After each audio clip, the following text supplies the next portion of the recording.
Salutare dragilor și vă spun bine ați venit la 60 de minute cu Remax, tocmai din Chișinău. Suntem astăzi la Chișinău, am venit pentru inaugurarea unui nou birou Remax, Remax Central, și astăzi o să stau de vorbă cu prietenul și partenerul meu, Alex Curti. Alex Curti este managerul, CEO Remax Moldova. Noi suntem într-un parteneriat Remax România, Remax Moldova. Salut Alex, bine te-am găsit. Mulțumim că ne-ai primit astăzi aici la Chișinău. Salutare Răzvan, mă bucur să te văd. Deja a treia oară în vizită la noi aici în Moldova. Da. În fiecare an, în fiecare toamnă, ăsta e al treilea an când vă facem o vizită la Moldova. Mersi mult și mersi. Cum sunteți? Suntem bine, deci suntem în primul rând mândri să facem parte din rețeaua globală. Remax, multe lucruri le vedem cum le fac colegii noștri de peste hotare, inclusiv din România, practic, și încercăm să luăm practicile bune și să le implementăm în Republica Moldova. Foarte fain.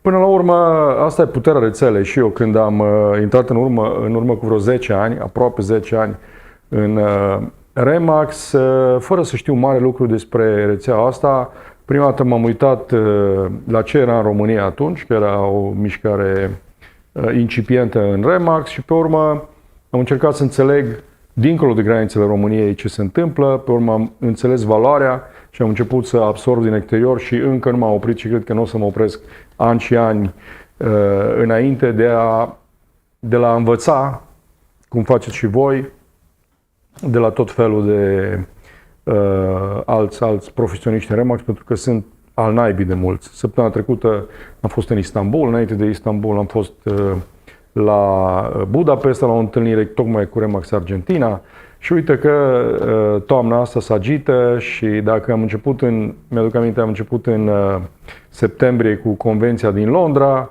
și pe urmă au venit o mulțime de evenimente în care, exact cum zici tu, am învățat continuu, întâlnindu-mă cu oameni din Remax din alte țări și astăzi sunt tocmai la Chișinău.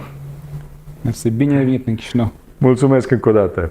Noi suntem acum la capătul unui soi de eveniment din ăsta, de un workshop în care împreună cu colegii tăi din Remax Moldova, colegii noștri din Remax Moldova, am împărtășit din experiența noastră și am zis că merită să facem un 60 de minute cu Remax după mai bine de 3 ani de existență a Remax Moldova, nu?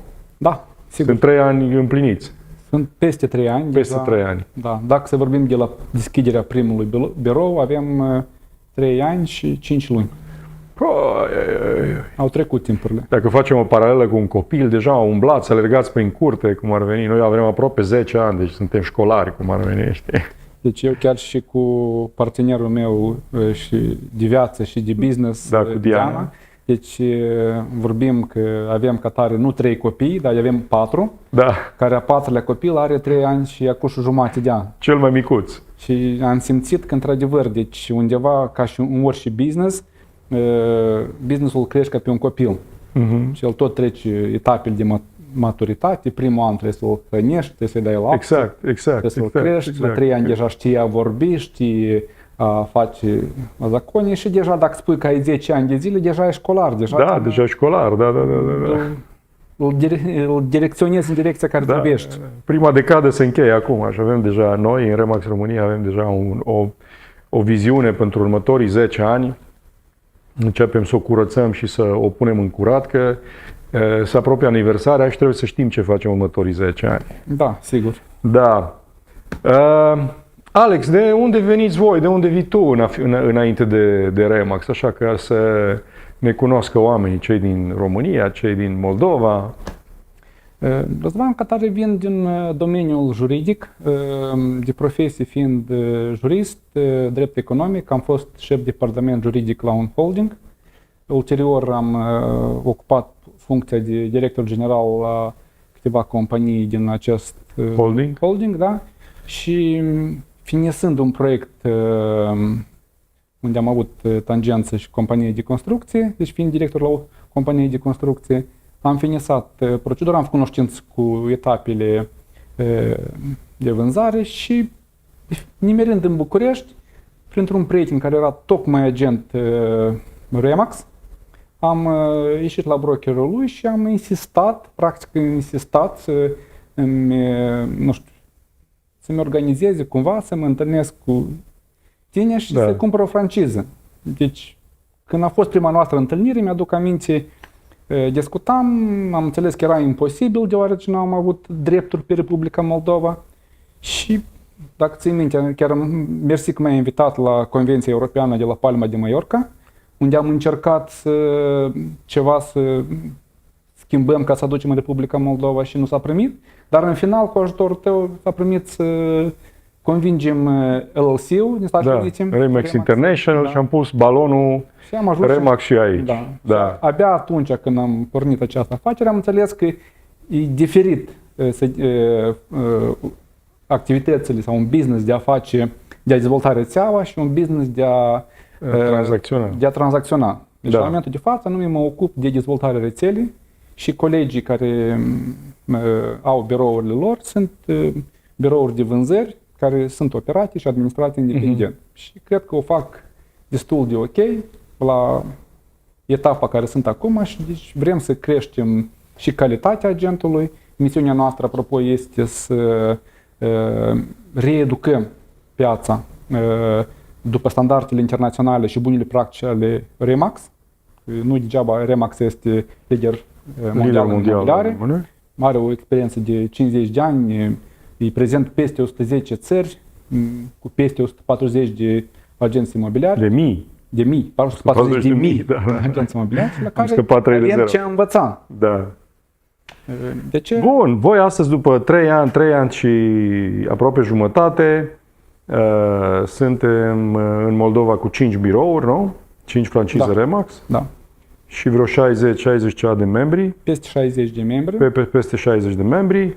Și mergem înainte. Da, mergem înainte. Mai avem. Prin comparație, noi în România suntem vreo 60 de birouri francizate și vreo 700 de membri.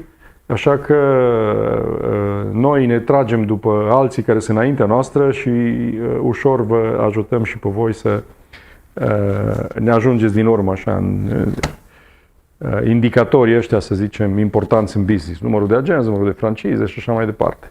Pentru noi este foarte important să vedem experiența voastră, deoarece evităm unele greșeli, unele erori și chiar vă mulțumesc pentru deschiderea de a ne primi la evenimentele voastre, inclusiv la evenimentele care le organizează Remax Europe, deoarece foarte multe lucruri luăm de acolo.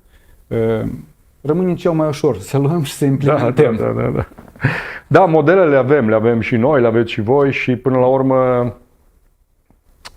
ține de un efort din ăla continuu, constant, știi, să urcăm, să îmbunătățim, chiar dacă pe distanțe scurte traseul arată așa, știi?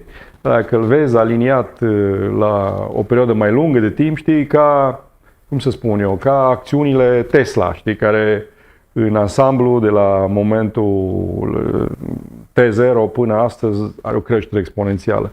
La fel e și Remax, la fel e și Remax în România, dacă iau să compar, am început în urmă cu 9 ani cu 20 de agenți, astăzi suntem 700. La fel și număr de birouri și tranzacții și așa mai departe. Până la urmă, cred că avem foarte multe puncte comune.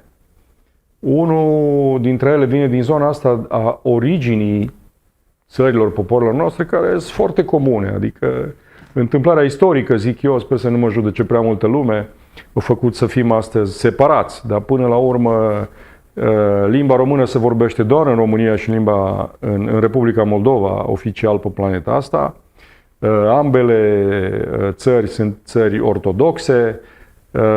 Avem foarte multe elemente culturale împreună. Tocmai am mâncat astăzi niște plăcinte bune aici la voi, la Moldova, și un borș bun care seamănă foarte mult cu ce avem noi dincolo în România. Așa că, știi, vorba aia, fratele mai mic, știi, într-o perspectivă, Moldova pentru România.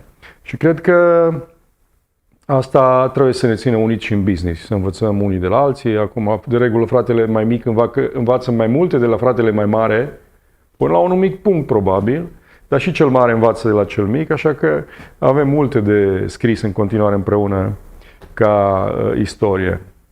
Cum ai putea tu povesti începutul vostru în Remax? Acum 4 ani, când am început noi să facem planul ăsta, 3 ani jumate când ați pornit.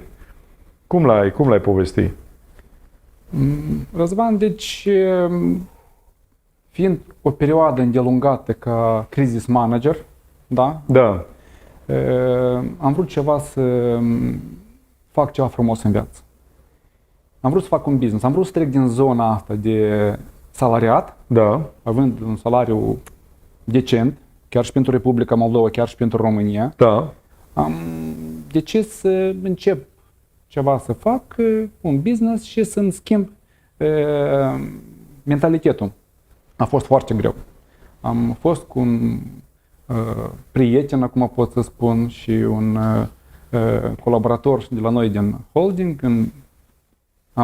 în România. Am căutat multe chestiuni de afaceri și așa s-a primit că am decis să merg... Să intri în zona asta de imobiliare cu Remax. Necătând, să spun cinstit, aveam o impresie total negativă față de agenți. Total. De agenții De imobiliari. agenți imobiliari. Total. Am avut cu ei tangență, dar ceea ce pe mine m-a cumpărat, da? În noapte ce când stăteam și mă uitam... Căutai pe internet. Nu căutam pe internet. Stăteam în ospiție la un agent imobiliar care era, apropo, la Iran în birou. Da. Tomer Murat. Da, mi-aduc aminte de Tomer. Da. Și el s-a culcat, eu nu puteam dormi, stăteam pe terasă și am găsit manualul, workbook-ul de la Power Start. Ok. Și am început Power Start fiind trainingul nostru de agent, primul pentru nivel care, de training. Da. pentru agent care este obligatoriu. Și am găsit răspunsuri la multe întrebări care eu aș dori să le aduc în Republica Moldova. Și în primul rând, educația și raportarea. Raportarea față de client. Deoarece am înțeles, fiind deja anterior și mulți agenți care au venit și n-au reușit, singuri mi-au spus că credeau că vii într-o agenție și practic în primele luni faci 1000 de euro, au înțeles că este o profesie foarte grea. Și ei vorbesc de cuvântul profesie, nu de ocupație sau ceva. Da. Și clientului îi se generează că rezultatul agentului imobiliar este un miracol. Da. Dar problema fiind de fapt că agentul lucrând, având instrumente, cunoștințe, chiar și colaborarea între agenții non-Remax, Da. colaborări frumoase care o fac și Remax cu alte agenții și agențiile non-Remax între ele. Deci în final aduc rezultatul clientului. Dar clientul nu cunoaște cât efortul depus și energia cheltuită. Și când ajunge chestia de remunerație, îi apare o întrebare, dar pentru ce trebuie să fac asta? Necunoscând care este munca de fapt. Că un lucru foarte important, care chiar și o spun la mulți care nu sunt de acord să lucreze cu agentul, care ar fi diferența eu să vând sau agentul? Și dau o singură întrebare. Băi, tu sâmbătă, de exemplu, ești undeva la un eveniment, da? Și te sună clientul și ai o prezentare. Un agent profesionist leapă de tot și se scoală, poate chiar și dacă e în pat, la orele 9, personal știu foarte multe cazuri la noi în rețea, în Moldova, când seara omul lăsa tot, se urca în mașină, seara pleca la vizionare. Da, pot să confirm și eu. Proprietarul. Ceea ce nu face proprietarul și multe alte lucruri nu face proprietarul, nu poate să facă proprietarul în locul agentului. Și aici ar fi o listă lungă. El nu poate să califice cumpărătorii, nu poate să îi evalueze în funcție de potențialul lor de financiar și așa mai departe. Da?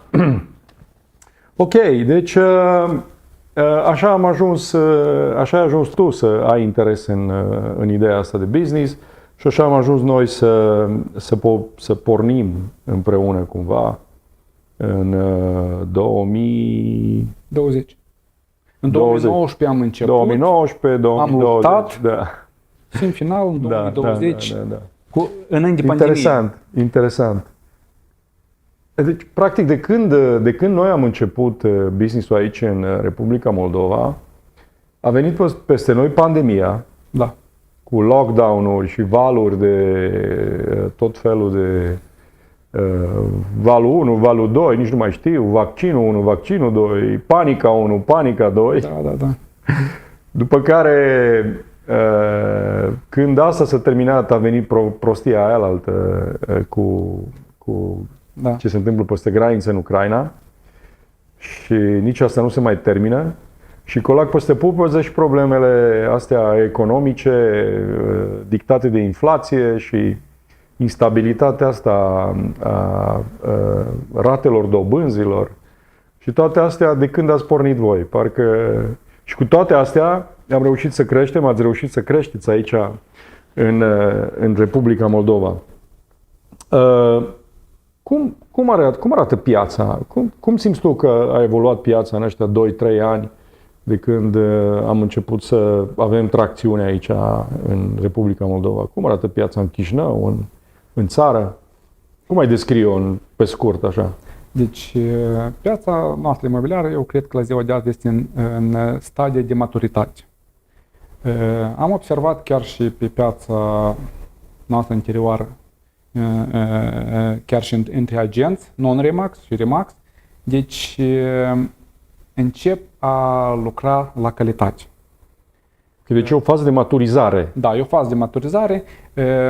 Nu știu, mă uit și articole voastre, mă uit și articole, dar în special articolele din România, cum s-a început pandemia, că piața cade, că acuși O nouă criză bulă imobiliară se da, sparge. Și chiar și până în ziua de azi, dacă nu mă greșesc, chiar la începutul săptămânii ceva am citit, că primele semne, că cade și mai departe. În final, vedem doar că o creștere, inclusiv și în România și în Republica Moldova. Ok, cunosc care sunt cauzele în Republica Moldova. În România mai puțin, dar cred că plus minus e aceeași. Deci, credem că la moment dat suntem într-o stagnare. Într-o stagnare, prețurile deja fiind crescute, oricum, mai devreme, mai târziu, toate problemele se finisează.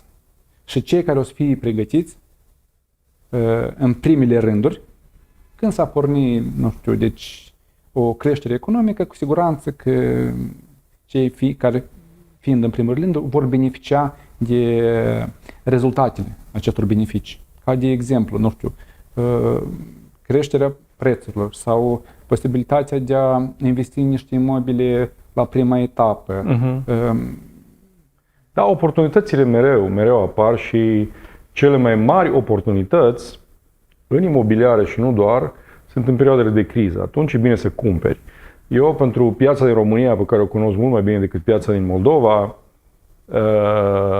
pot să susțin cu tărie, nu pot să garantez evident, dar pot să susțin cu tărie că în România acum sunt foarte multe oportunități de investiții, că piața este foarte jos în raport cu ce o să urmeze, că, și asta pot să o spun din niște analize foarte bine întemeiate făcute la nivel de Remax Europa, că suntem o piață ieftină în România în raport cu piețele europene. În România salariul are cea mai mare putere de cumpărare raportat la metru pătrat față de Europa de vest. Deci, în România, pentru un metru pătrat îți trebuie cele mai puține salarii decât în București, de exemplu, cu un salar și jumătate mediu, îți iei un metru pătrat de locuință medie. Ca să faci treaba asta în Viena, îți trebuie peste 3 salarii medii, bine peste 3 salarii medii. Dacă duci mai încolo, în Paris sau Londra, capitalele mari ale Europei, îți trebuie 4-5 salarii medii ca să cumperi un metru pătrat. Deci, practic, puterea de cumpărare a românului în raport de locuință e mult mai mare decât a vest-europeanului. Și cred că asta e un indicator simplu care, fără foarte multă analiză, arată că avem mare potențial de creștere, știi? În termen de piață. România, de exemplu, și sigur și Republica Moldova, are un stoc de locuințe vechi, moștenit din perioada comunismului, care au fost achiziționate foarte ușor pe valori simbolice E adevărat că standardele de locuire în genul ăla de proprietăți sunt un pic sub nevoile de astăzi, însă ele sunt acolo și România are încă o caracteristică, respectiv probabil că avem cel mai mare procent de proprietari între locatari. Deci foarte puțini oameni trăiesc în chirie, foarte mulți sunt proprietari. Avem un obicei și probabil că și în Republica Moldova în a fi proprietari pe locuința noastră. Și locuința, căminul, proprietatea e sfânt la noi, la români. Mergând mai departe spre vestul Europei, procentele de proprietate scad, cresc procentele de chiriași.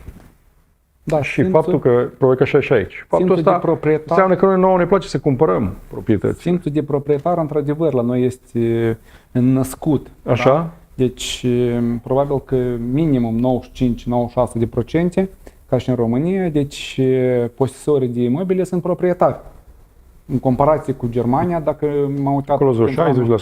51. 51 punct și ceva. Da. Da. Și, de exemplu, eu nu cunosc oameni, în afară de mine, că eu nu fac categorie din aceste 96 de persoane. Asta am discuții separat cu Diana, cu soția mea, că acești oameni se gândesc că eu nu-mi închipui eu să ies la vârsta de pensionare și să trăiesc în chirie. Da. Deci este perceperea asta că să aibă casa lui. Să aibă proprietatea lui. Necătând că poate un pic să modifice, de exemplu, banii care ar investi într-o casă, da, care necesită cheltuieli, că e un pasiv, nu e un activ. Exact. Eu l-aș investi într-un spațiu comercial care l-aș da în chirie. Și care să duci cu un rendament mai bun. În chirie, aș plăti servicii comunale și încă aș avea ceva de trai la pensie.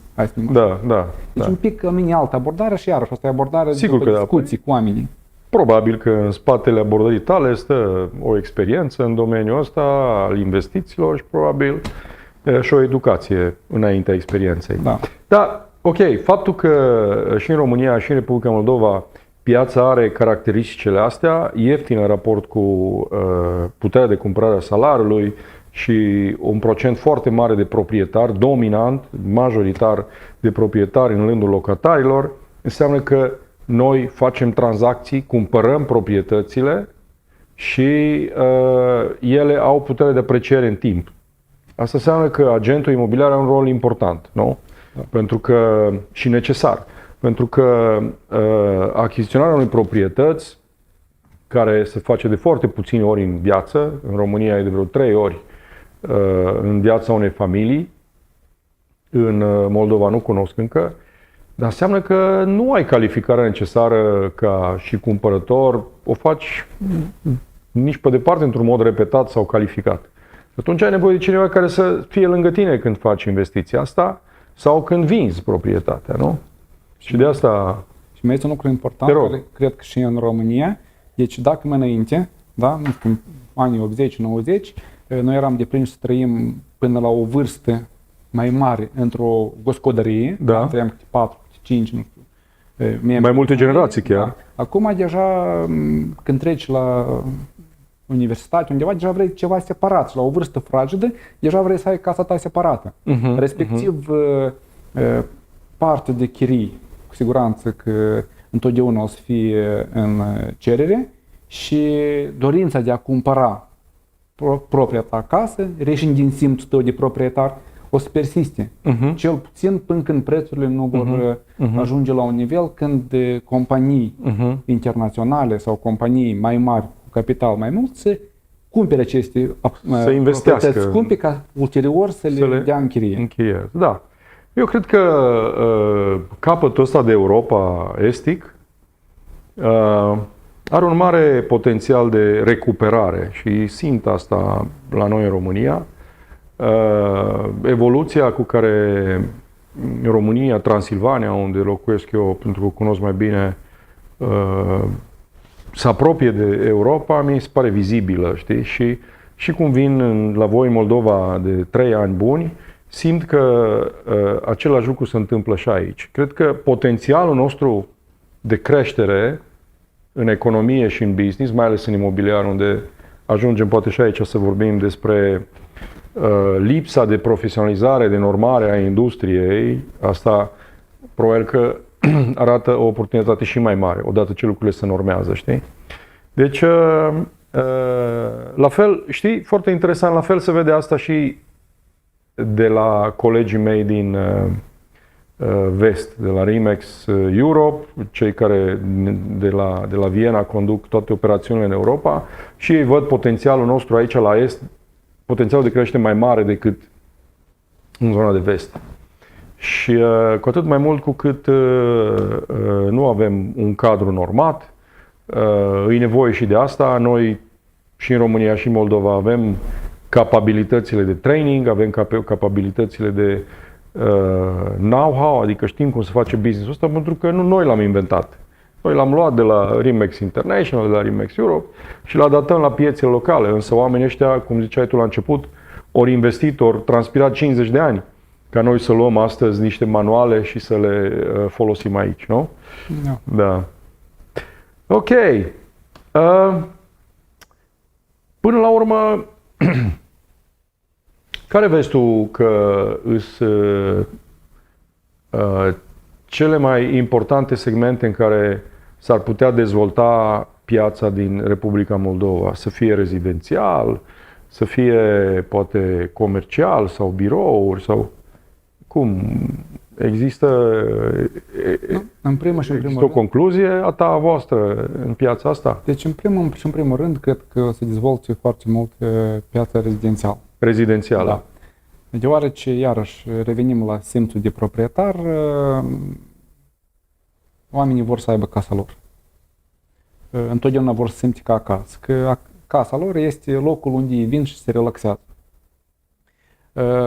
Comercialul, desigur, este tot un potențial foarte mare, deoarece întotdeauna există diferite probleme, cum ar fi, de exemplu, sau crești și nu mai încapi în spațiul cel care ești, vrei să te relochezi cu un spațiu mai mare, sau nu ai mare succes sau greutăți, sau venit în companie, ești din spațiu mare, vrei să te relochezi în ceva mai mic.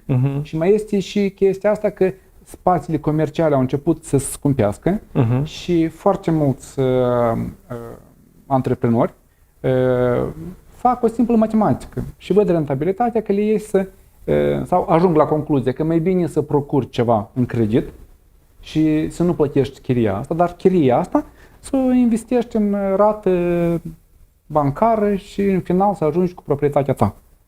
De ce spațiul comercial eu văd tot un potențial de dezvoltare foarte mare. Că până în final toți facem antreprenoriat. Da, toți avem nevoie de chiar și cei care sunt bază imobiliară pentru activități. Care sunt salariați, ei tot fac un antreprenoriat de facto. Da. Până în final el își vinde timpul și își vinde serviciile. Absolut, da, deci, e o perspectivă. Da. Depinde cum te uiți la tot asta. Da. Ok, fine. Dacă vorbim despre Remax, până la urmă, care sunt elementele care voi le valorizați aici cel mai mult odată ce ați intrat în Remax? Birourile noi, agenții noi, voi care conduceți Remax Moldova, ce vi se pare cel mai important sau pe scurt, de ce Remax? Sau de ce brandul ăsta? Eu am răspunsurile mele, hai să văd, fără să fi vorbit înainte. Deci, în primul rând, e foarte important să fie alăturat unui brand. Unui brand care deja are o experiență și de la care poți să înveți. Întotdeauna înveți de la un tovarăș cu experiență ceva, da? Decât să începi ceva să faci singur. Brandul totuși îți dă o încredere că aparții la ceva mare, la ceva valoros. Mai mult ca atât, este și lider internațional, lider global în piața imobiliară. Ulterior, deci, clar lucru, sunt standardele care trebuie să le respectăm, să le dezvoltăm prin traininguri, prin educație, prin răbdare, deoarece întotdeauna într-o piață care e într-o fază de maturitate, e foarte important să ai o răbdare. În profesia aceasta, îndeosebi, deoarece mulți nu înțeleg că asta este o profesie, da? Colegii, de exemplu, care au deja experiență Eu vorbesc nu numai de Remax, dar și de non-Remax, care au deja ani de zile, înțeleg că asta este o profesie și prin răbdare, un an, 2, 3, 4, deci te transformi într-un profesionist. Cei care asta nu înțeleg, vin și pleacă. Cu păreri de rău, ăștia și ne strică reputația, nu ca Remax, dar în profesie, în breaslă, cum se la care suferim toți. Toți suferim. Deci, standardele, valorile, în primul și în primul, al treilea rând, valorile și, desigur, posibilitatea de a primi traininguri. Iarăși, faptul că primești trainingurile este foarte important, cum și mi-aduc și până acum, pare mi se că, sau Laurent sau tu mi-ai spus, că a cunoaște nu este egal cu a folosi. Da. Deci noi avem informații, dar informația asta trebuie să o folosim. Să o punem în practică. Și cel mai interesant lucru că, practic, toate lucrurile care am încercat să le folosesc sau colegii care au încercat să le folosească mi-au spus că lucrează. Eu personal m-am convins. Nu este nevoie de... În sensul că funcționează. Funcționează. Da. Și ce n-ar spune că asta e americanism sau ceva mai departe, totul funcționează. Da, în timp, dar funcționează. Dacă faci lucrurile corect, oamenii asta apreciază. E nevoie de răbdare, în 3 ani de zile, deci se dezvoltă un profesionist, după părerea mea. Da. Da, și eu, ca și tine, un pic le-aș refraza. Cred că,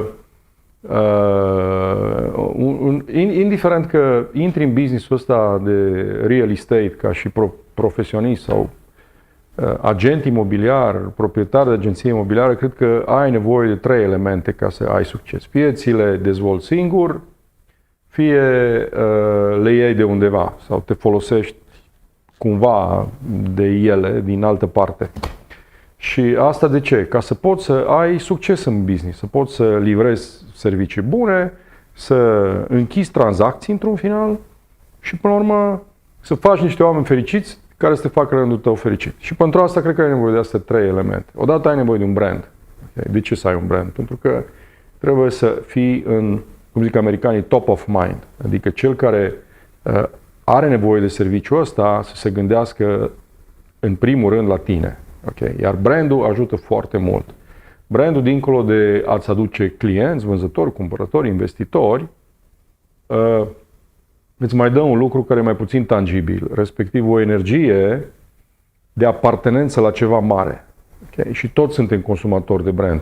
Dacă ne uităm la telefoanele noastre, la ceasurile noastre, la mașinile noastre, vor să fie parte dintr-un brand. Și când avem de ales într-o gamă de produse, mai mult sau mai puțin conștienți, mergem înspre un brand. Deci brandul, de asta brandurile mari au o valoare intangibilă, adică nu poți să pui mâna pe ea, care se cuantifică foarte mult, foarte valoros.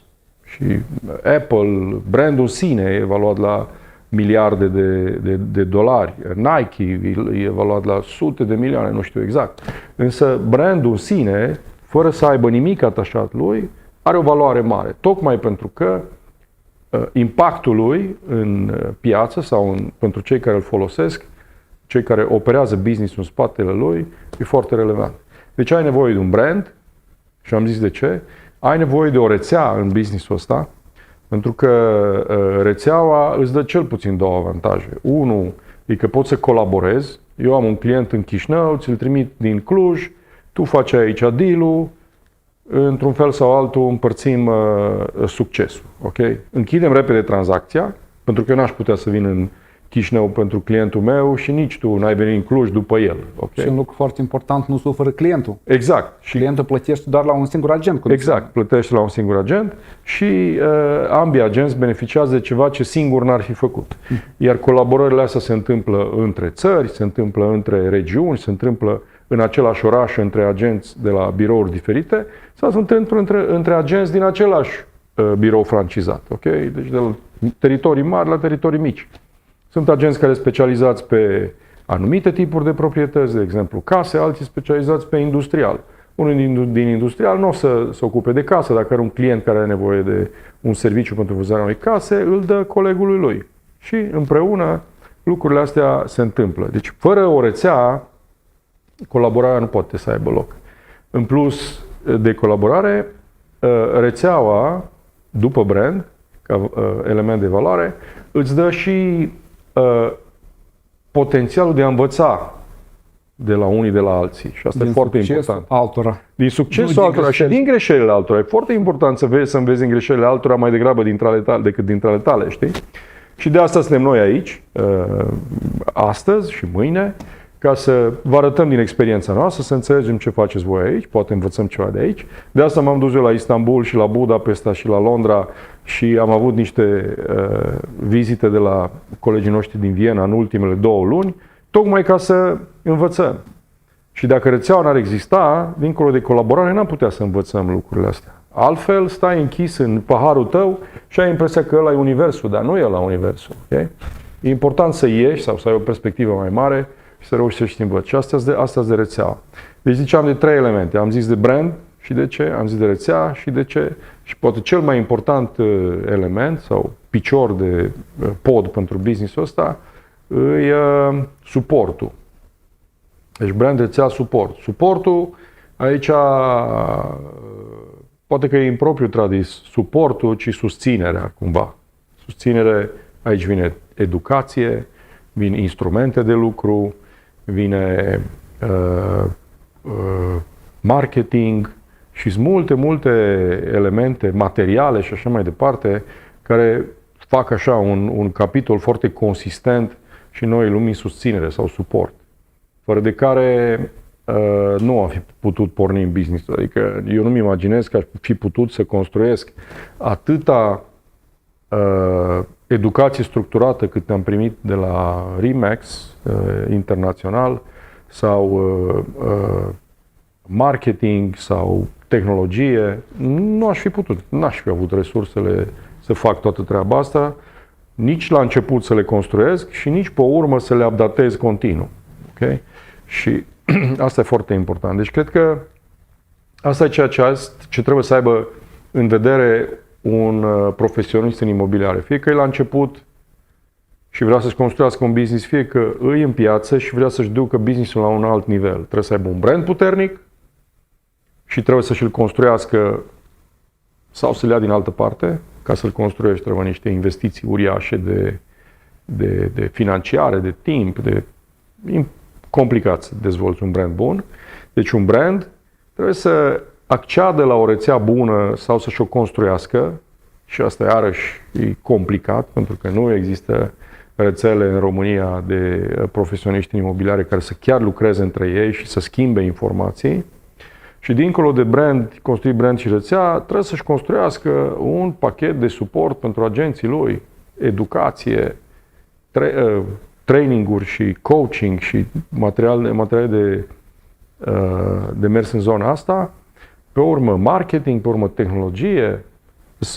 E extrem de complexă povestea asta. Sigur că poți să ți le construiești tu, brand, rețea, suport, sau poți să te duci la cineva care poate să te ajute în sensul ăsta sau poate să ți le dea de gata.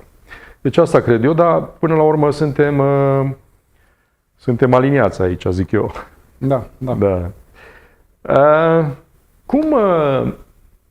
Cum ți se pare ție, locuind aici, la granița între Est și Vest, pentru noi, din România, teritoriul ăsta român din Moldova are și niște conotații care vin din zona de Est, așa, rusofilă. Voi aveți aici un număr însemnat de oameni care încă sunt vorbitori de limbă rusă, cât de influențată e piața de practicile de acolo, de economia din Rusia, e mai aproape de Europa, nu știu, sunt curios aici, poate că e o întrebare mai ciudată, dar poate că colegii noștri din România sau oamenii din România ar fi curioși să înțeleagă perspectiva voastră. Da, desigur, deci noi totuși, ce n-am spune, provenim din fosta Uniune Sovietică, foarte mulți colegi din vârsta mea, nu știu, de cei care au prins o parte din Uniunea Sovietică, deci sunt foarte bine familiarizați cu limba rusă. Eu, de exemplu, în afară de școală, da, în armată, la universitate, am vorbit limba rusă. Și Ok. chiar primul an mi-a fost foarte greu, dar în final am finisat universitatea cu diplomă în limba rusă. Deci eu foarte bine mă descurc cu această limbă, o vorbesc fluent cu colegii, chiar și am observat, dacă suntem într-o grupă din 10 oameni, unul vorbește, nu înțelege română, putem să trecem toți în limba rusă.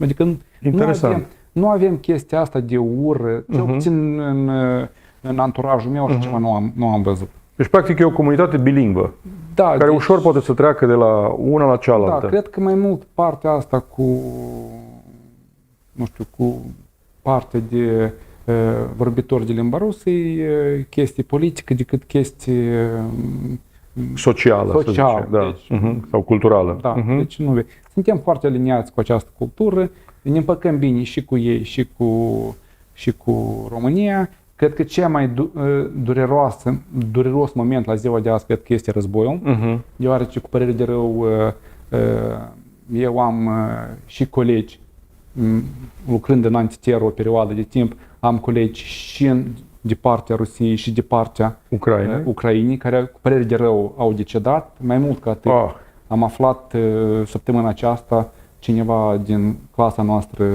unde eu am înființat școala, am aflat că un coleg de clasă care stăteam în bancă împreună este de partea Rusiei și își cere scuze că înțelege că nu. Adică e o chestie foarte dureroasă pentru noi, deoarece suntem atașați și de Rusia și de Ucraina. Avem foarte mulți prieteni și acolo și aici. Și undeva, deci, chestia asta cred că la mulți nu se leagă în cap. Dar în final foarte mulți practici, foarte mulți, chiar și pe YouTube ne uităm la foarte mulți speaker din Rusia, din Kazakhstan, din Ucraina, deci cred că sursa de bază de educație, da, cel puțin până anul trecut, până în 2022, până la război, a fost din partea Rusiei. Că sunt într-adevăr niște traininguri sau niște oameni valoroși care... Da, foarte interesant. Voi fiind aici între est și vest, partea bună e că luați ce e bun și dintr-o parte și dintr-alta. Da, și chiar chestia asta, că am învățat la universitate în limba rusă, deci mie mi-era foarte ușor la bibliotecă, deoarece când mă duceam să studiez o întrebare, deci, de exemplu, hai să luăm contractul de franciză. Deci noi pe un singur subpunct puteam să găsim cărți întregi, romani scris. Deci intram minuțios, detaliat. Pe când cealaltă parte, limba engleză sau limba română, era succint scris, dar la temă. Deci acolo dezvăluit, dacă așa, dacă așa. Și deci respectiv foarte multă informație în cap luam de acolo și cred că asta foarte mult m-a ajutat. Interesant. Interesant. Pentru noi în România, cred că aș putea zic că 100% din sursa de informație vine din vest.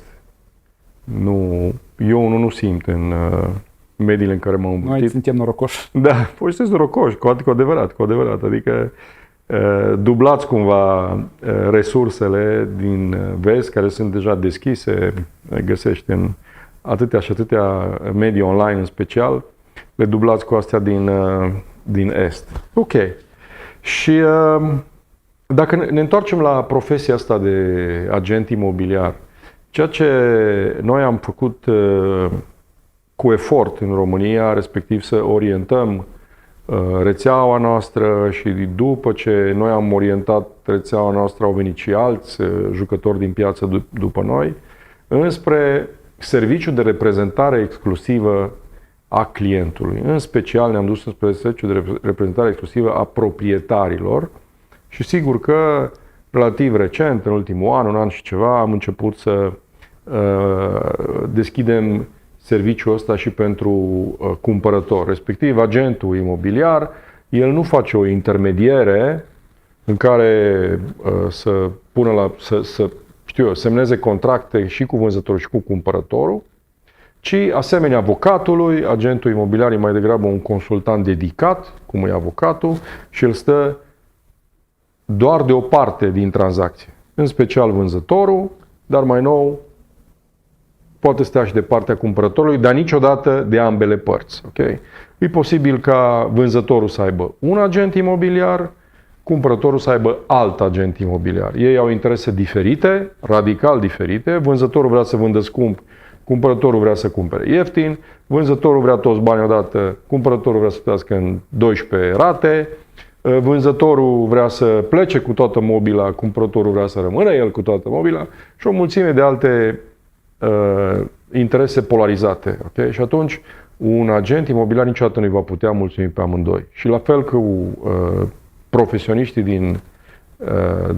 din drept, respectiv avocații, ei stau doar de o parte în proces. Niciodată într-un litigiu comercial avocatul nu o să stea la mijloc. El stă de o parte sau de cealaltă parte. De partea care este plătit. De partea de care este angajat și plătit.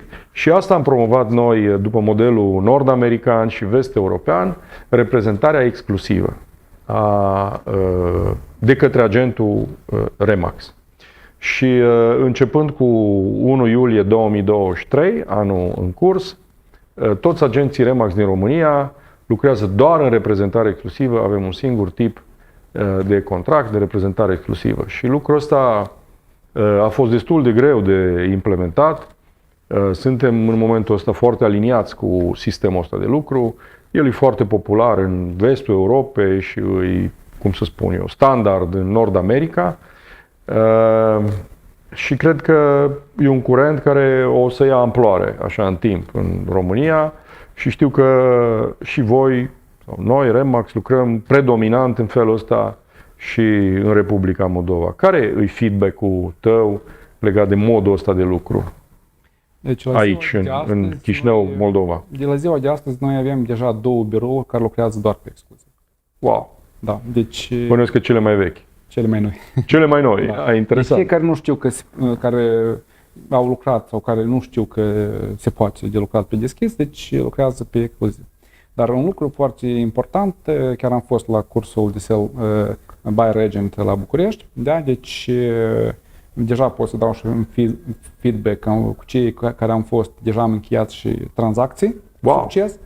Și vreau Deci, să practic, ca să detaliez un pic, e vorba despre reprezentarea cumpărătorului Da. exclusiv de către un agent. Deci Da. un cumpărător care e în căutarea unei proprietăți își angajează un agent care să-l reprezinte în procesul ăsta de căutare și de achiziție, da, nu? dacă clientul vede valoarea, Da. e foarte important să înțeleagă valoarea. Dar el, dacă nu vede valoarea, el nu o să semneze contractul ca cumpărător. Dar un lucru foarte important, că fiind un agent de partea cumpărătorului și altul de partea vânzătorului, până în final ei sunt foarte cointeresați ca tranzacția să aibă loc, indiferent de chimia care o au clienții între ei. Da, da. Că Care de multe ori poate sparge tranzacția. Okay? Da. Și atunci intervenția agenților câte unul de fiecare parte, rolul lor este și unul de a mediator. elimina Da. asperitățile sau știu eu, riscurile emoționale și să medieze tranzacția ca să se încheie. Nu? Și mai este un lucru foarte important, că vorbind doi profesioniști, nu poți să-l, nu știu, pe celălalt client care e fără agent să-i spui că, de exemplu, nu știu, că valoarea e bună sau că obiectul este foarte interesant, pe când colegul, dacă îl reprezintă pe cumpărător, îndată îi spune care sunt problemele și invers. Dacă cumpărătorul spune că nu are nicio valoare, cel care îl reprezintă pe vânzător mai ușor îi explic toate chestiile astea la colegul lui. Da. Deci aici deja doi profesioniști între dânsi și nu au cum să... Au un limbaj comun. Da, au un limbaj comun și într-adevăr vorbesc la subiect și la valoare. Perfect. Și Și lucrează chestia asta și la noi. Eu personal am fost cu câțiva agenți, da, și am rezultate pozitive la semnarea contractelor cu cumpărătorii și am și un caz, cel puțin de când am de la cursul ăsta, comisiuni de succes încasat. super. Comision de succes înseamnă tranzacție închisă Peste cu valoare. succes, respectiv peste condițiile stabilite de către client. Dacă vorbim de clientul vânzător, prețul peste prețul Da. Stabilit ca obiectiv.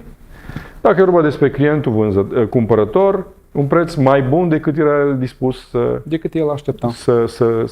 să plătească. Super.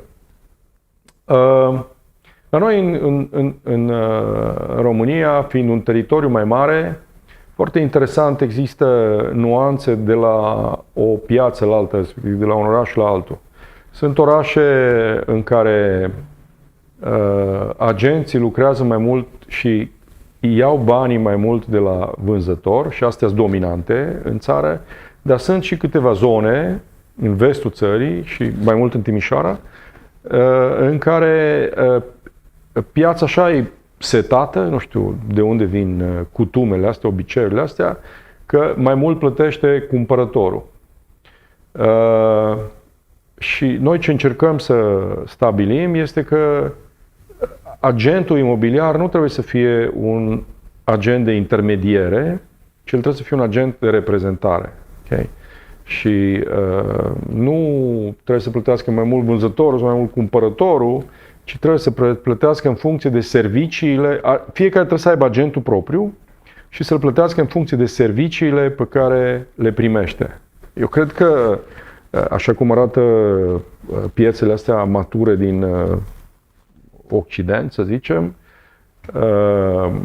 având în vedere nivelul uriaș de complexitate al unei tranzacții imobiliare și miza foarte mare, poate cea mai mare miză care poate să existe în viața unei familii, că nu prea ai ce să tranzacționezi ca o familie medie din România sau din Republica Moldova, nu ai ce să tranzacționezi mai scump decât o locuință. Mai este pe urmă o mașină, poate mai este, știu eu, dar mai mult decât un imobil nu prea ai ce să tranzacționezi. Și atunci miza e mare și ai nevoie de cineva să te reprezinte.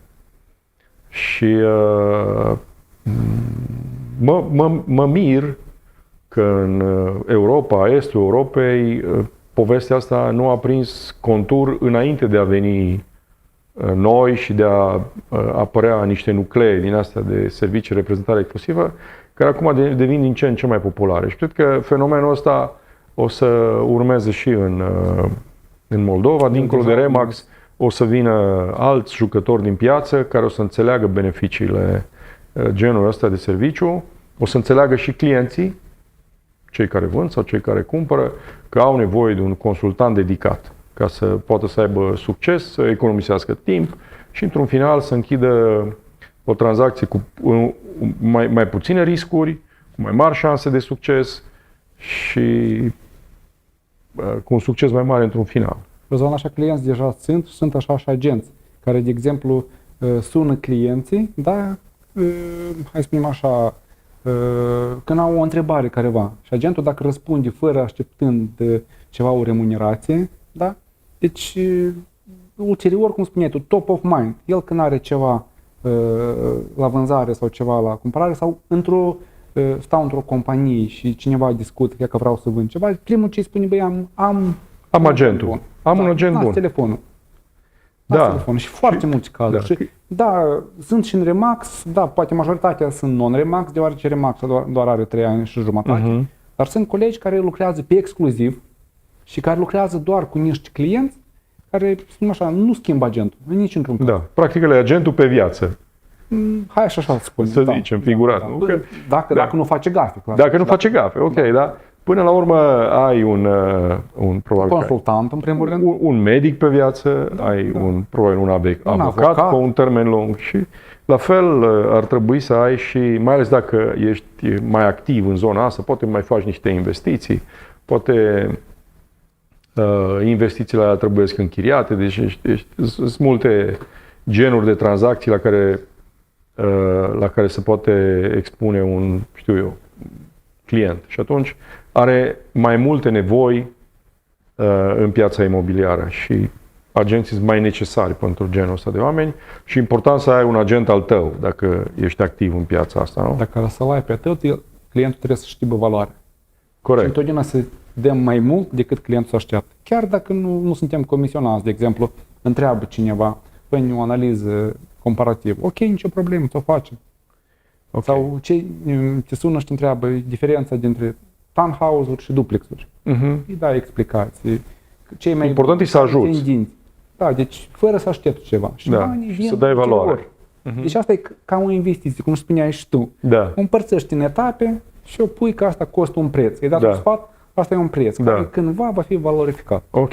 Deci, practic, fiecare informație livrată, fiecare valoare dată clientului, chiar dacă în momentul ăla nu e remunerată, ea are undeva o componentă care, într-un final, se va închide înspre Da. o recompensă. Dacă pornești să dai, la un moment dat, știu eu, ți se va întoarce. Chiar și clientul s-a simțit dacă cumva nu comod, dacă va decide să facă o tranzacție și până acum te-a sunat, te-a întrebat, tu i-ai răspuns și o să încheie cu altcineva, să va simți incomod. Deci oricum, hai să spunem, poate nu 100%, dar 90% oricum apela la serviciile tale. Da. Americanii au o vorbă, știi, cu giving starts the receiving process, adică dăruind pornești procesul de, știu eu, de remunerare, Eu de mi-am primire. schimbat în cap Da. că giving-ul ăsta, da, deci darea asta e ca o investiție. Da, corect. Și foarte ușor. Trebuie să fii pregătit Poți să să trăiești. faci treaba asta la modul frecvent. Ok, ne apropiem așa ușor de cele 60 de minute. Am povestit despre istoria voastră, am povestit despre istoria noastră în România, am povestit un pic despre piața din Moldova, despre piața din România, ne-am uitat un pic și am comparat cu piețele din vestul Europei, am povestit despre ce trebuie să aibă un profesionist în imobiliare, brand, rețea, suport, și aici am tras cumva pătura de partea noastră în Remax. De ce ai venit în Remax? Pentru că noi avem și brand, și rețea, și suport. Am povestit despre educație, despre marketing și într-un final am vorbit despre servicii. Și noi credem, amândoi și Remax la nivel global, că cele mai bune servicii de consultanță imobiliară sunt în zona asta de reprezentare exclusivă. Da. Dacă vrei să vinzi o proprietate, dacă vrei să cumperi o proprietate. Acum, poate că ce pe mine m-a dezamăgit în România la începutul activității mele cu Remax și încă lucrurile nu s-au schimbat, în sensul ăsta și dezamăgirea tot există, am înțeles că și la aici în Republica Moldova lucrurile sunt oarecum similare, respectiv breasla asta, industria asta de agent imobiliar nu e normată. Noi în România nu avem o lege a agentului imobiliar, suntem, uite, la 35 de ani azi mâine de la Revoluție și încă nu avem o lege a agentului imobiliar. Oricine poate să devină agent imobiliar. Nu există niciun fel de normare a profesiei astea prin activități sau obligații pe care le are agentul în raport cu piața. Și în ultimii ani, 2-3 ani, am fost implicat și eu alături de alți oameni din industria asta, colegi din industria de imobiliare, prin niște asociații profesionale în a înmâna cumva sau prin intermediul executivului să avem o lege a agentului imobiliar. De ce să avem o lege a agentului imobiliar? Ce ar vrea noi să facă o lege a agentului imobiliar? În primul rând, să inventarieze oamenii care îs în profesia asta. Pentru că astăzi nu știm cât sunt, oricine se poate auto-intitula agent imobiliar peste noapte, fără să dea socoteală nicăieri, deci nu știm cât sunt. Și ar trebui să inventariem. Pe urmă, să punem un soi de barieră de intrare, să știm. Ca să intri în profesia asta, trebuie să ai următoarele caracteristici: educație, pregătire, abilități, și așa poți să intri. Okay? După ce ai intrat, care sunt regulile jocului? Ce poți să faci? Cum trebuie să faci ca să rămâi înăuntru? Dacă nu faci, ce se întâmplă? Cum ești penalizat? Și pe urmă, chiar și ce trebuie să facă clienții ca să aibă o relație bună cu acești profesioniști din imobiliare. Și într-o primă fază vrem ca prestația agentului imobiliar să desfășoare în baza unui contract. Asta e foarte important. Deci nu poate un agent imobiliar să promoveze o proprietate fără să aibă un contract cu proprietar. Okay? Pe urmă, agentul imobiliar, ca să intre în sistem, trebuie să parcurgă un calup de training, de pregătire și pe urmă să dea un fel de examen, nu? Ca la orice profesie. Pe urmă, odată ce ai intrat înăuntru, ai niște reguli de joc și niște obligații față de clienții tăi. Și Dar în același timp, responsabilități. cum? Și Și responsabilități. Și în același timp și clienții au niște obligații în raport cu serviciile pe care le cumpără de la agentul imobiliar. Cum e la voi? Răzvan, într-adevăr, deci, cum ați pornit voi, deci, pașii ăștia de implementare a legislației, noi tot trecem prin această procedură și nu mă miram dacă vom fi înaintea voastră Wow! cu aprobarea acestei legi. Ar fi interesant. Există un proiect de lege, chiar după întâlnirea cu reprezentantul Parlamentului în Parlament, cu breasla noastră, deci primele întâlniri au fost la Remax. Da, deci avem și poză istorică unde erau toți, ne-am strâns toți, am început foarte bine discuțiile, am început să propunem, să ne împărtășim cu experiența noastră. Undeva poate niște emoții au dus la un pic de divizare, dar în final acest proiect de lege sunt sigur că va fi implementat. Ok, nu cred că până la anul nou cum planificam, dar cel puțin anul viitor cu siguranță că l-am avea. Și cum am vorbit... Mă bucur să aud asta. Și s-ar putea să fiți înaintea României. Iarăși, am luat foarte multe lucruri frumoase din proiectul de lege a României. Deci le-am propus. Da. Inclusiv în ceea ce spuneai că ar fi bine agentul să treacă niște cursuri, pe lângă cursuri, așa o idee care am revăzut-o într-un proiect de lege sau o propunere de lege, ca agentul care trece teoria să treacă practică, poate într-o agenție imobiliară. Da. Exact, asta și noi avem. În urma căruia brokerul sau proprietarul agenției să dea o caracteristică, cele o evaluare. 100 de ore de training, nu de training, de practică. De practică. Ca el să vadă ce e asta, cu ce să mănâncă. Și deja să înțeleagă, asta e lui ori nu e lui. Și deci acest proiect de lege, eu cred că ulterior, eu foarte mult cred că va face regulă pe piață. În primul și în primul rând, toți vor lucra în bază de contract și foarte mulți clienți nu înțeleg că contractul în primul și în primul rând îi protejează pe ei. Da? Și a doilea rând, va fi regulă pe piață, deci vor fi careva reguli și careva sancțiuni în caz de încălcare acestor reguli. Și cum am vorbit când am fost cu tine la trainingul de la Remax Europe, mersi apropo pentru invitație anul trecut, am vorbit cu colegul din Turcia, care și cu alți colegi unde au legislația implementată, deci cum a fost implementată, la dânsi rețeaua a explodat, deoarece oamenii deja erau pregătiți de a semna contracte, că practic baza de barieră care, spunem așa, la prima etapă care vine, potențialul sau posibilitatea, capacitatea de a semna un contract.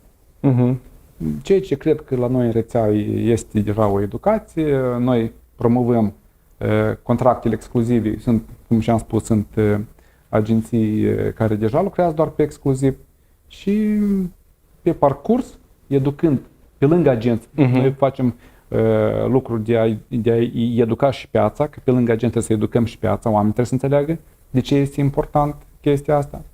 Și eu foarte mult cred în faptul acela că într-un timp foarte scurt vom ajunge.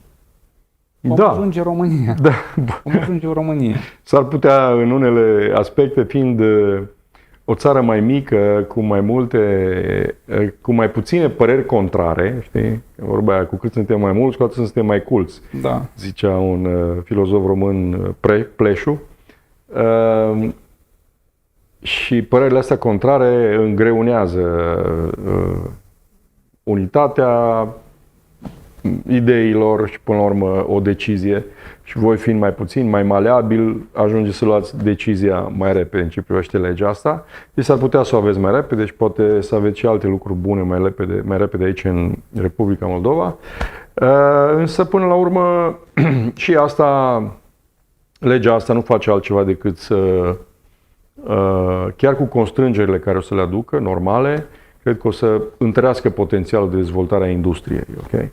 și pentru cei care au un cadru structurat, cu niște traininguri bine așezate, cu un cod etic foarte important și ăsta bine așezat, cu niște valori care să îi unească și să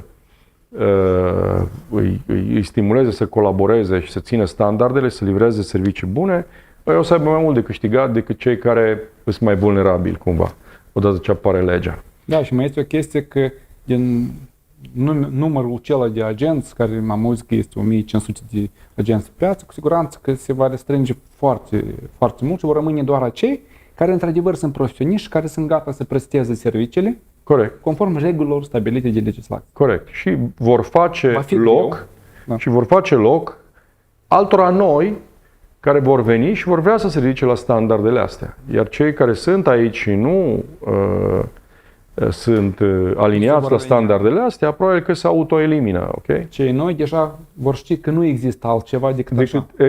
Exact.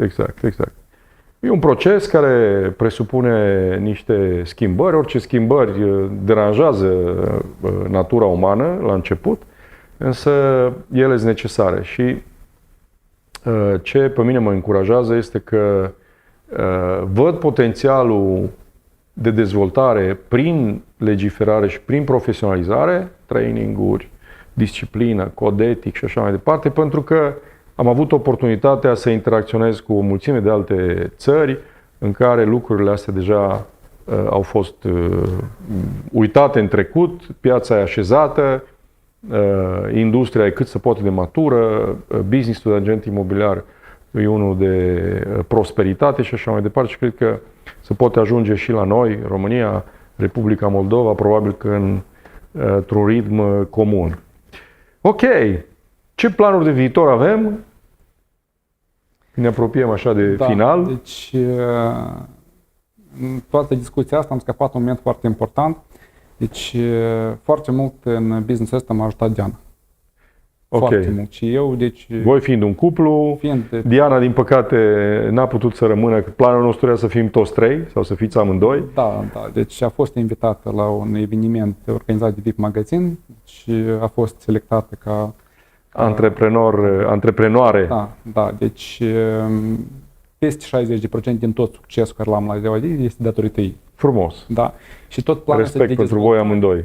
Și tot planul de dezvoltare, întotdeauna îl discut cu ea și ea este, cred că, persoana aceea care orice decizie care o iau, deci mi-o pune în critică.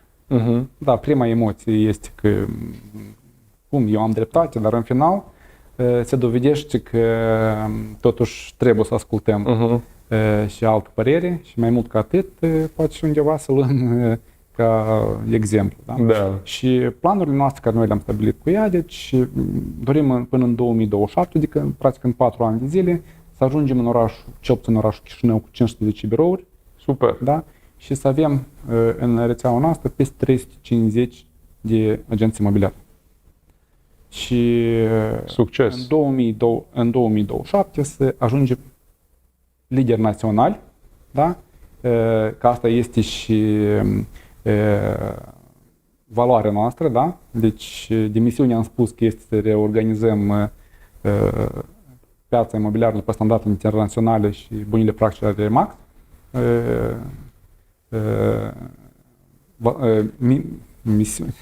Viziunea este ca să devenim lideri naționali, ca să putem să îndeplinim misiunea noastră. Și asta este scopul nostru de bază, ca să toate practicile astea să le folosim, da? Adică nu am putea să le folosim doar atunci când suntem aliniați? Nu aliniați, când suntem lideri. Da. Deci, fiind lider, tu poți să aliniezi pe ceilalți, da? Ca să lucreze ca și tine. Dar ca să implementezi valorile, practicile bune, trebuie să ai o voce în breaslă. De aceea, cred că la ziua de astăzi nu pot spune cam în top cât suntem, dar clienții ne-au apreciat chiar acum recent. Am fost votați ca marcă recunoscută în top 3 de clienți, da? și vom fi pe 24 noiembrie premiați de Notorium. Felicitări! Vom primi această decernare. Distincție, da? Distincție, da. Și asta deci ne pune mai multe obligațiuni, da, decât, nu știu, decât satisfacție, deoarece trebuie să fim anul viitor mai buni. Super! Mă bucur să aud asta, îmi place să aud asta pentru că cumva planurile ni se aliniază. Noi vrem în România vrem să lucrăm mai strâns, România-Moldova. Cred că putem să facem și mult business împreună.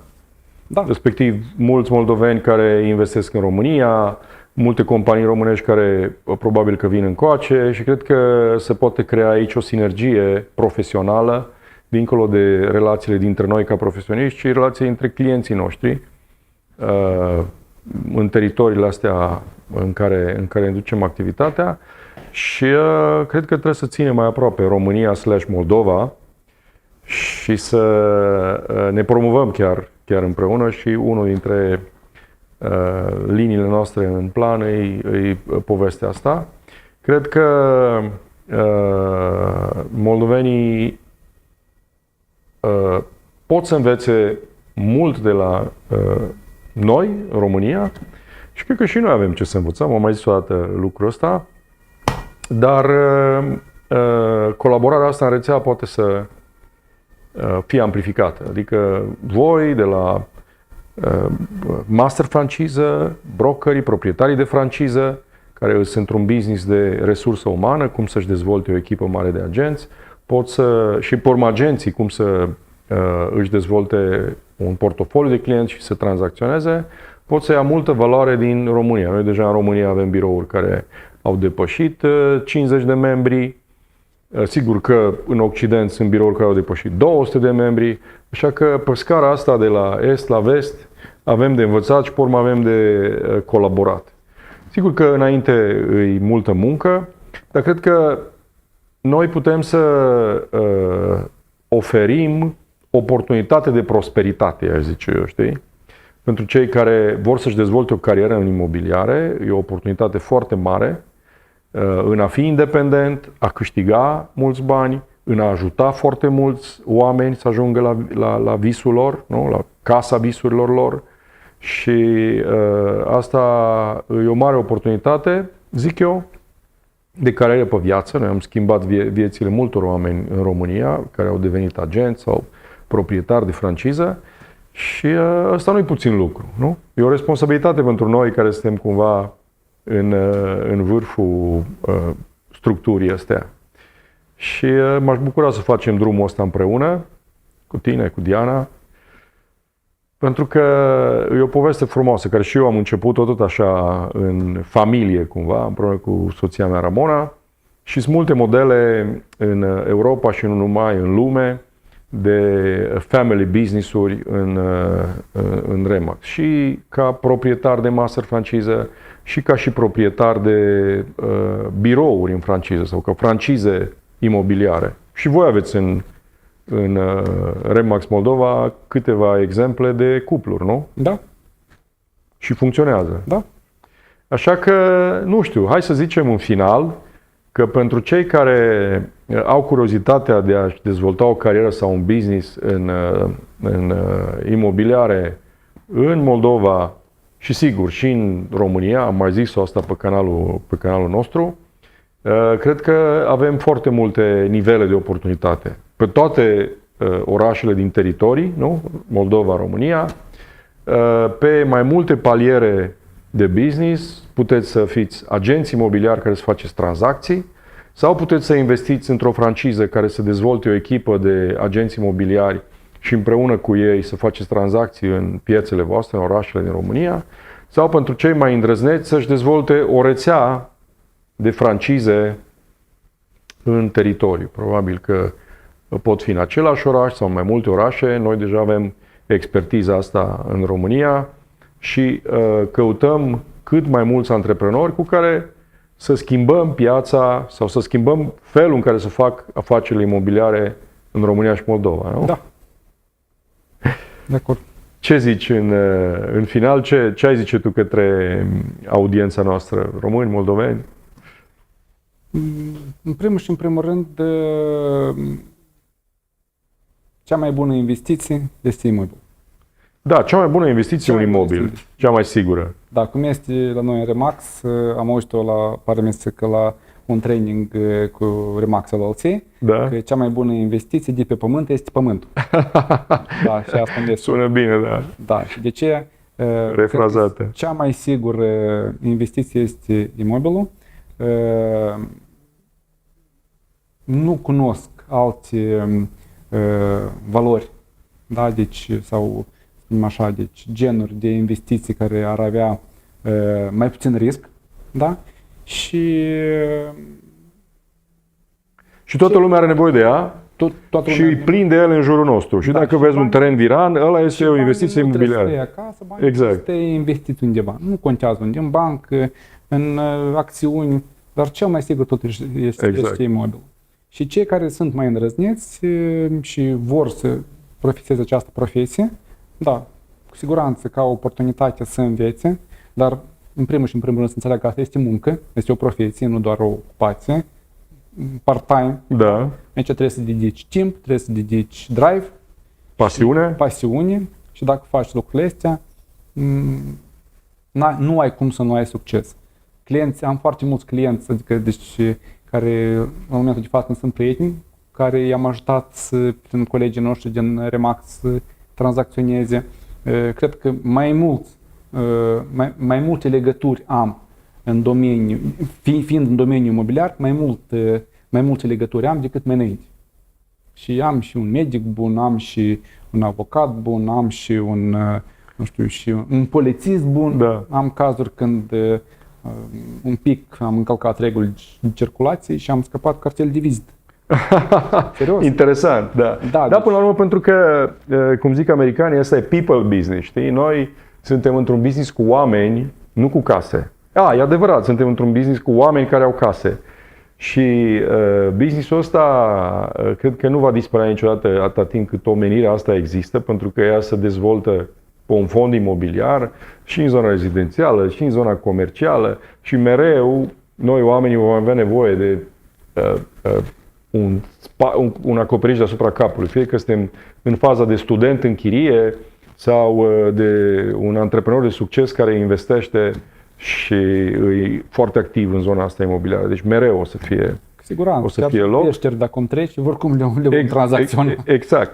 Și mai e o chestie care vine din zona asta a tehnologiei, care sperie multe profesii care se simt amenințate de tehnologie, AI-uri care ar putea să le înlocuiască profesia, parțial sau total.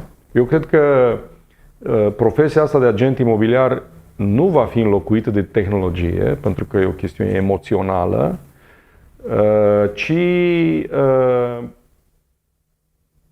agenții imobiliari fără tehnologie vor fi înlocuiți de agenții imobiliari cu tehnologie. Deci un agent imobiliar trebuie să lucreze cu tehnologie ca să poată să fie relevant în piață și să poată să-și dezvolte o carieră pe termen lung. Deci tehnologia singură nu va înlocui agentul imobiliar, ci agentul imobiliar va supraviețui dacă va ști să folosească tehnologia. Și noi investim mult în zona asta. Cu siguranță, eu folosesc, tot AI-ul folosesc, în practic zilnic îl folosesc, mă ajută foarte mult să cunosc ceva nou, să știu unde să găsesc. Să comunici Da, cu, să cu comunic. clienții și așa mai departe. Și aici vreau într-adevăr să spun că partea emoțională n-ai cum să o schimbi, deoarece în final agentul imobiliar este și un psiholog. Da. Că discutând cu clientul poate să suni pentru orice întrebare. Orice întrebare să suni și pur și simplu să discuți. Și Da, aici super. trebuie să răspunzi. Important e să știi să lucrezi cu oamenii, da. Da, deci prin scrisuri asta nu este comunicare. Da. Este un schimb de informații. Bun, ne-am cam depășit la 60 de minute, așa că în încheiere, mulțumim fain că ne-ați ascultat. Mă bucur că am ajuns astăzi în Chișinău să înregistrăm emisiunea asta. E prima dată când facem un 60 de minute în afara teritoriului României. Mă bucur tare că suntem parte și suntem primiți bine aici în Republica Moldova și că văd energia care o văd la tine și la toată echipa asta de oameni și cred foarte mult în potențialul nostru comun de dezvoltare în țările astea, pentru că chiar cred că putem aduce niște schimbări mari în industrie, în viața oamenilor, celor care ni se alătură, celor care ne vor fi clienți și noi suntem aici pe termen lung, nu? Da, sigur.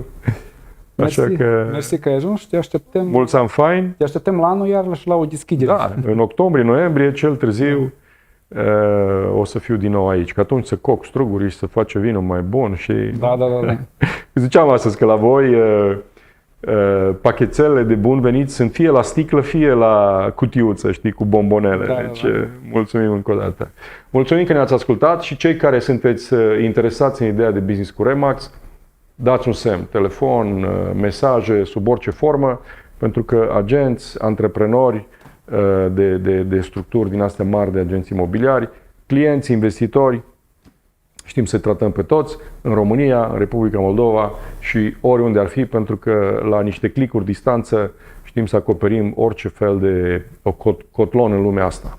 Mulți ani fain și mulți ani fain că ne-ați ascultat, nu? Mersi mult, Răzvan. Mersi.